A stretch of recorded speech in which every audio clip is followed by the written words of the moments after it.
Today we're going to have a nature trip in Sky Spot!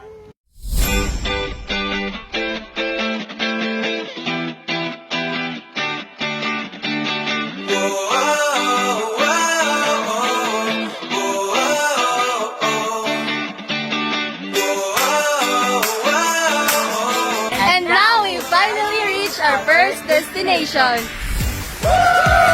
You know guys that the Sky Spot is located at Barangay Vallera, Sagay City. From here, you can see the beautiful and mesmerizing view of the river.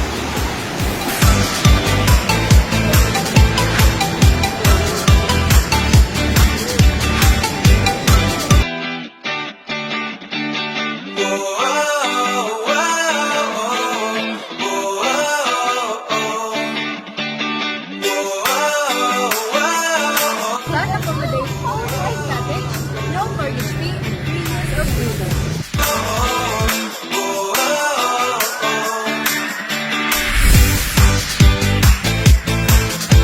Every cottage costs of 500 pesos and can avail of 8 to 10 persons.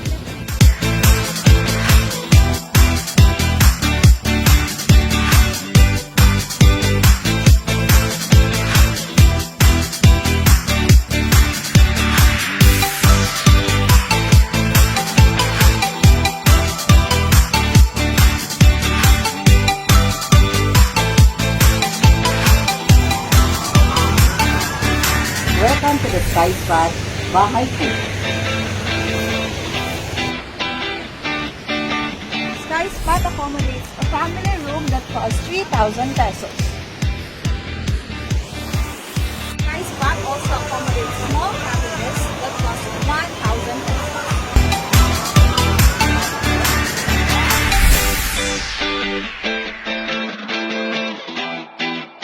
What can you say after swimming their pool? Based on our experience, the water is very cold and refreshing.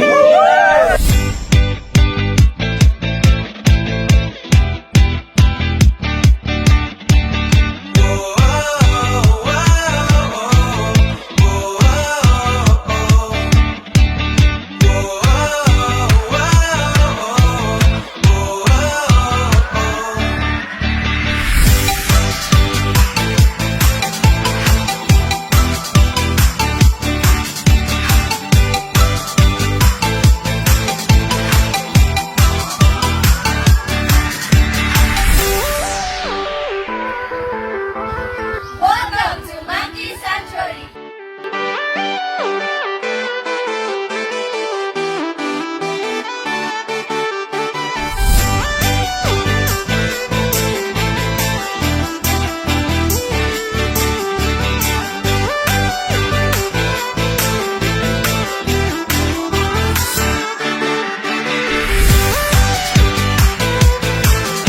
Monkey Sanctuary, located at Sitio Paitan, Barangay Pagumayan, and Calatrava.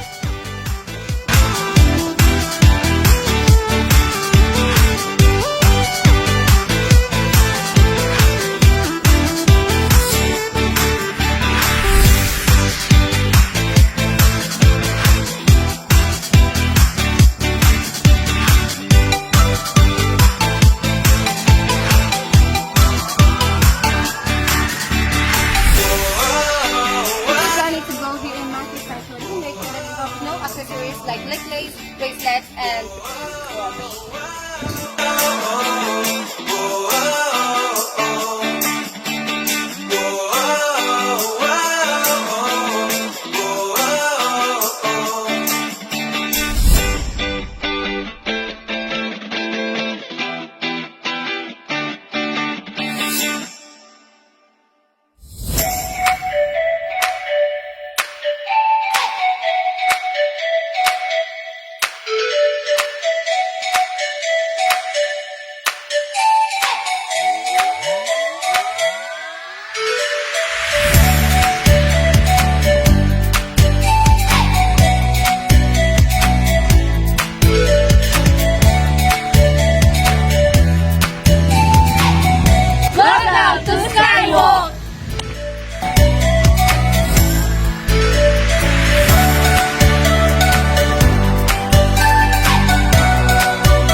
Calatrava. At the entrance fee of 30 pesos, you can see the breathtaking view.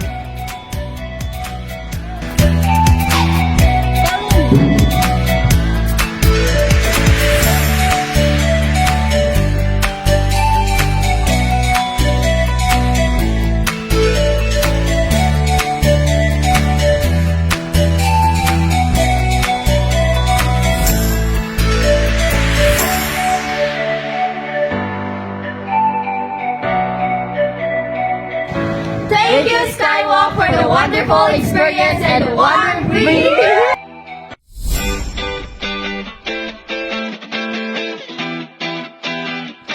Welcome to our next and last stop, the San Benito Falls. The San Benito Falls is located in Barangay San Benito, Municipality of Calatrava. Also, San Benito Falls has no entrance fee.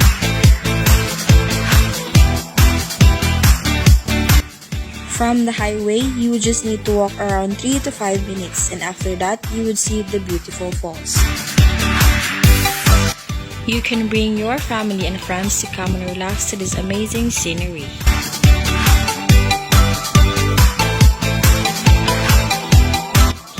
Upon visiting these beautiful falls, you will clearly mesmerize with nature-friendly vibe, and also crystal clear and cold water that would definitely calm and relax your soul.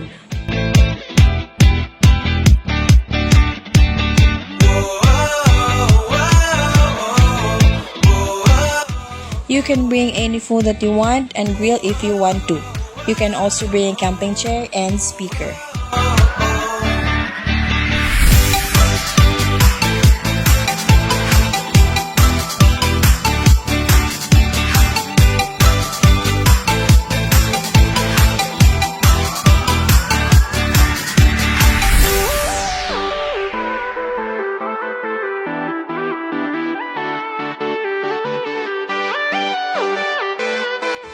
You can enjoy splashing water and jumping. You can do whatever you want as long as you're enjoying the water.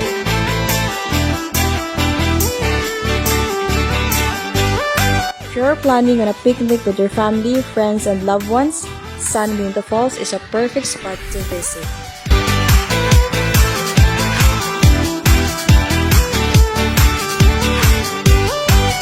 So what are you waiting for? Come and visit San Benito Falls.